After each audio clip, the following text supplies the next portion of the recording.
ভালো করে মিশিয়ে নিয়ে চুলার আঁচটাকে মিডিয়াম টু লোয়ে রেখে খিরসাটাকে তৈরি করে নেব। খিরসাটা যখন ঘন হয়ে আসবে এই পর্যায়ে অ্যাড করে দেব 1 চা চামচ পরিমাণ ঘি।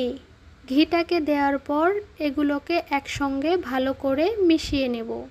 আমার এখানে মালাইয়ের জন্য খিরসাটা রেডি হয়ে গেছে।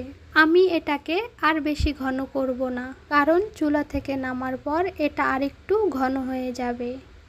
এখানে আমি পাউরুটি নিয়ে নিয়েছি।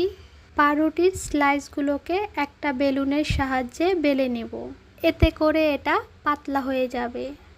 পাউরুটির স্লাইসটাকে বেলে নেওয়ার পর চারপাশে যে একটা ব্রাউন অংশ আছে এটাকে একটা ছুরির সাহায্যে বাদ দিয়ে দিচ্ছি।